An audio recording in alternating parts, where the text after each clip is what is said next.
Ngayon ay magluluto ako ng Chinese chicken curry. So, ito yung mga ingredients ko. Manok, chicken breast, tas spices, onion, and garlic, and then green peas. Meron pa akong ulam, yung isda ko kahapon. Tas, meron pa rin kami natirang sausage roll. Mahina kumain itong mga kasama ko sa bahay. Kaya ako ang tumataba. Ayan, igigisa na natin yung chicken. Pinainit ko na yung kawali. Sobrang init na yan.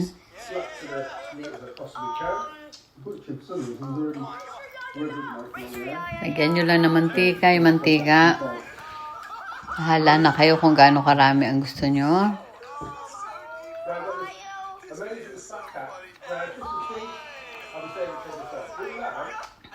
Ano kaya ang hinahanap ko dyan?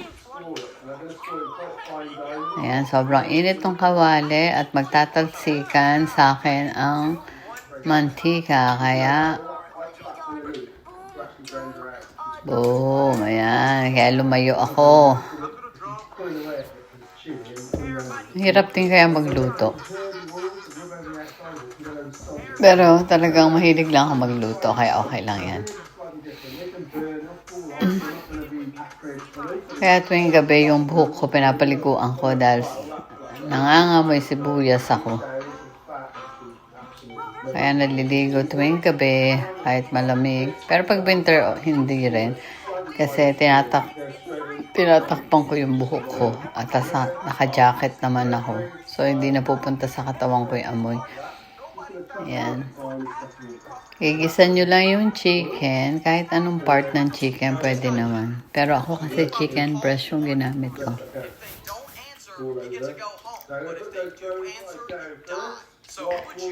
Ayan, nung naluto na yung chicken, nilagay ko muna sa...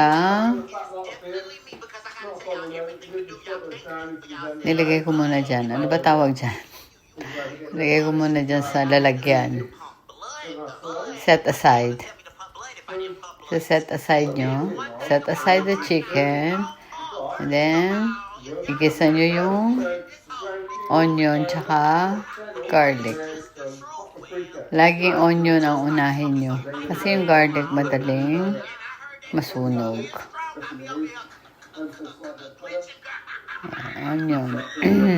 Dati ang inuuna ko garlic. Tapos, nung napansin ko, madali talaga masunog yung garlic. So, ang inuuna ko na yung onion.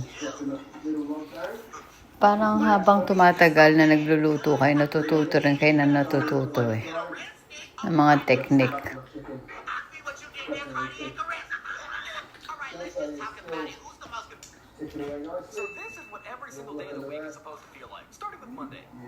Ayan na. Ilagyan ko na konting mantika kasi nasunog na yung onion tsaka garlic. Sunod na ilalagay nyo dyan is yung ginger, yung luya. Wala akong nabiling fresh kaya yan na lang ang binili ko. Naubusan ng fresh. Tapos nilagyan ko na ng curry powder. Kahit anong curry powder, basta curry powder. Tapos nilagyan ko rin ng turmeric. Tapos cumin. Tapos spices powder. Spice powder. Ay, balik nyo na yung chicken. Tapos, pakuluin nyo lang ng pakuluin. Nagtira ako ng rice water. Ayan, yan yung tubig sa bigas. Ayan, nilagay ko. Tapos takpan nyo muna. Pag kumulo, lagay nyo na yung green peas. Ayan, kumulo na, nilagay ko na yung green peas. Ayan na. Hintayin na lang natin maluto. Ayan na, luto na. Kain na tayo. Yummy. Ang sarap talaga, promise.